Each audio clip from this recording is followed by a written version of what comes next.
과학자들이 오리건 캐스케이드 산맥에서 최대 규모의 지하 저수지를 발견했습니다. 지하에 숨어 있는데 미두 호수의 2배가 넘는 물을 담고 있죠. 구체적으로 말씀드리면요, 최소 80세 제곱킬로미터 이상의 물이 있는데 이건 거의 162주 병에 해당하는 양입니다. 하루에 한 병씩 마신다면 다 마시는데 약 4,440억 년이 걸리죠. 이 지하 대수층 발견이 대단한 이유가 있습니다. 지구 최대 대수층을 품은 캐스케이드 산맥은 북부 캘리포니아에서 브리티시 컬럼비아까지 약 1,100km에 걸쳐 뻗어 있습니다. 오리건의 하이 캐스케이드에는 약 800만 년 된 비교적 젊은 화산암이 있습니다. 웨스턴 캐스케이드는 훨씬 오래됐죠. 4,500만 년이나 됩니다.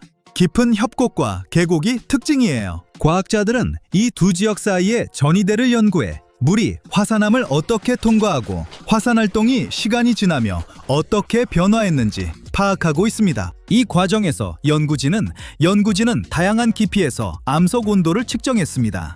바로 그때 지하 대수층을 발견하게 된 거죠. 보통 더 깊은 암석은 지구 내부에 가까워서 더 뜨거워야 합니다.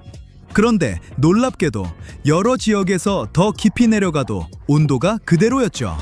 이건 물이 암석을 통해 흐르며 온도를 낮추고 있다는 강력한 단서였습니다. 다시 말해, 캐스케이드는 천연 급수탑처럼 물을 저장하고 강과 개울로 서서히 방출하는 거죠. 이 지질학적 발견이 중요한 이유는 크게 두 가지입니다. 첫째, 미래의 잠재적 수자원이 될 수 있죠. 지하에 저장된 이 엄청난 양의 물은 중요한 자원이 될 수 있습니다. 아직까지 이 물이 현재 상태로 얼마나 유지될지, 변화에 얼마나 잘 견딜지 모릅니다. 그래서 적절한 관리를 위해 더 많은 연구가 필요하죠. 둘째, 화산 활동에 영향을 미칩니다. 물이 깊은 지하로 스며들어 마그마에 닿으면 순식간에 증기로 변해 극심한 압력을 만들고 폭발적인 화산 분출을 일으킬 수 있죠. 화산암에 얼마나 많은 물이 저장돼 있는지 파악하면 미래의 분출과 그 위험을 예측하는 데 도움이 될 수 있습니다. 이 발견이 흥미롭긴 하지만 아직 답을 못 찾은 질문이 많습니다. 물이 화산암을 어떻게 통과하는지, 실제로 수자원으로 얼마나 활용 가능한지 말이죠. 이 지하 저수지는 비와 눈에 의존하기 때문에 가뭄이 몇 년간 계속되면 수자원 공급과 화산 안정성 모두에 큰 문제가 생길 수 있습니다. 연구진은 현재 캐스케이드 화산 저수지의 전체적인 영향과 책임 있는 관리 방안을 연구하고 있습니다.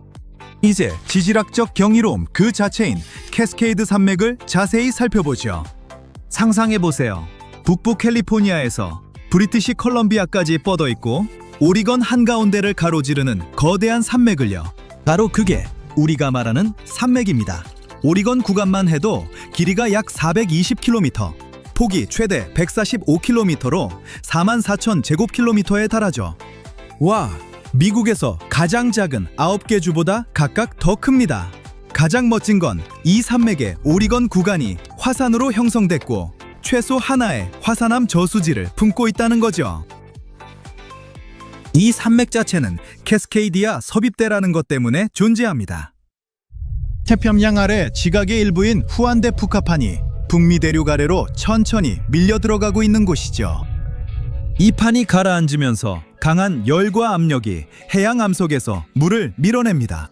그 물이 주변 멘틀의 녹는 점을 낮추고 마그마를 만들어내죠. 그 마그마가 상승해서 캐스케이드 화산들의 에너지원이 됩니다. 이건 환태평양 화산대, 태평양을 둘러싼 거대한 화산 벨트의 일부입니다. 어떻게 보면 캐스케이드는 끊임없이 변화하는 훨씬 더 큰 화산 시스템의 일부인 거죠. 오리건 캐스케이드는 사실 완전히 다른 두 지대로 이루어져 있습니다. 웨스턴 캐스케이드와 하이 캐스케이드인데 전혀 닮지 않았죠. 웨스턴 캐스케이드는 더 오래된 지역으로 약 4,500만 년 전에 형성됐습니다. 이 산들은 험준하고 강에 의해 깊이 침식됐죠. 어떤 협곡은 깊이가 1,100m가 넘습니다. 이 지역은 예전에 화산 활동이 활발했지만 시간이 지나면서 침식이 지형을 바꿔놓았습니다. 반면에 하이 캐스케이드는 훨씬 젊고 침식도 적습니다. 약 800만 년 전 화산 활동이 이동하면서 새 분출이 오래된 협곡을 메우고 지형을 부드럽게 만들었죠. 분출이 계속 새 용암을 쌓았고 이 지역의 강들은 웨스턴 캐스케이드처럼 깊은 계곡을 만들 시간이 없었습니다. 그래서 두 지역을 나란히 보면 한쪽은 거칠고 깎여 있고 다른 쪽은 더 부드럽고 솟아있어 보이죠? 오리건에서 가장 유명한 화산 몇 개가 하이캐스케이드에 있습니다. 후드산, 제퍼슨산, 쓰리시스터즈, 그리고 마자마산이 분출하고 함몰되면서 생긴 크레이터 호수죠. 몇 달이나 몇 년 사이에 나타났다 분출하고 사라지는 작은 화산과 달리 이 거대한 화산 중심부는 수천 년간 활동해 왔습니다. 오래 존재한 만큼 훨씬 복잡한 마그마 시스템을 갖고 있죠. 이 화산들은 빨리 흐르는 현무암부터 안산암, 데이사이트, 유문암까지 다양한 용암을 만들어냅니다. 유문암은 거대한 폭발적 분출을 일으키는 마그마 유형이죠. 그래서 어떤 화산은 용암이 천천히 흐르지만 다른 화산은 파괴적인 폭발 가능성이 있습니다. 이 오래된 화산들의 또 다른 놀라운 점은 지하 마그마 챔버가 정말 오랫동안 뜨거운 상태를 유지한다는 거죠. 그래서 캐스케이드는 지열 에너지를 활용하기에 최적의 장소 중 하나입니다. 표면 아래에 엄청난 열이 사용될 날을 기다리고 있죠. 캐스케이드의 화산 저수지도 잊지 마세요. 미래에 어떻게 활용할지 누가 알겠어요? 세트케이드가 지구에서 가장 폭발적인 지역인 환태평양 화산대의 일부라는 건 이미 알고 계시죠? 태평양을 감싸는 거대한 말굽 모양 벨트를 상상해 보세요. 약 4만 킬로미터에 달합니다. 지구상에서 가장 지질학적으로 활발한 지역 중 하나죠. 이곳에서 지구의 지각판들이 끊임없이 이동하고 충돌하고 서로 부딪히며 세계에서 가장 강력한 지진, 화산 분출, 그리고 깊은 해구를 만들어냅니다. 환태평양 화산대는 여러 지각판이 만나는 지점을 따라 형성되어 있고 모두 거대한 태평양판을 둘러싸고 있습니다. 이 판들은 가만히 있지 않죠. 항상 움직이면서 단층선이라 불리는 경계에서 서로 밀거나 그 아래로 미끄러집니다. 이런 일이 일어나면 심해 해구부터 우뚝 솟은 화산, 강력한 지진까지 모든 것이 발생하죠. 이 활동의 가장 극단적인 예 중 하나가 괌 동쪽에 위치한 마리아나 해구입니다. 약 11km 깊이로 지구에서 가장 깊은 해구죠. 섭입이라는 과정으로 형성됐는데 한 지각판이 다른 판 아래로 밀려 들어가는 거죠.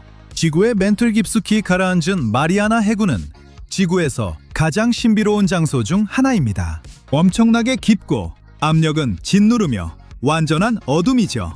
그래서 오랫동안 아무것도 살 수 없다고 생각했습니다. 하지만 가장 깊은 바닥에도 생명체가 있었죠. 2003년 과학자들은 마리아나 해구의 가장 깊은 곳인 챌린저 해연에서 작은 단세포 생물을 발견했습니다. 또한 다채로운 암석 구조물과 이상한 해삼도 발견했죠.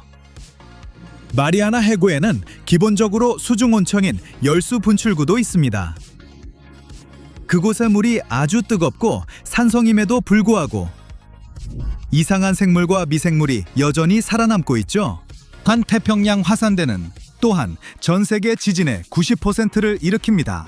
역사상 가장 강력한 지진 중 일부가 여기서 발생했는데 1960년 칠레 발디비아 지진이 그 예입니다. 기록상 가장 강력한 지진으로 리히터 규모 9.5라는 놀라운 수치였죠. 하지만 지진만 있는 게 아닙니다. 환태평양 화산대에는 지구 화산의 약 75%가 있습니다. 역사상 가장 유명한 분출 중 일부가 이 지역에서 발생했는데 인도네시아의 악명 높은 탐보라 화산이 그 예입니다. 요컨대 환태평양 화산대는 지구에서 가장 위험한 곳 중 하나입니다. 하지만 동시에 엄청나게 매혹적이기도 하죠. 캐스케이드에서 최대 규모의 저수지를 발견한 것처럼 과학자들이 그 지역에서 또 무엇을 발견할지 누가 알겠어요?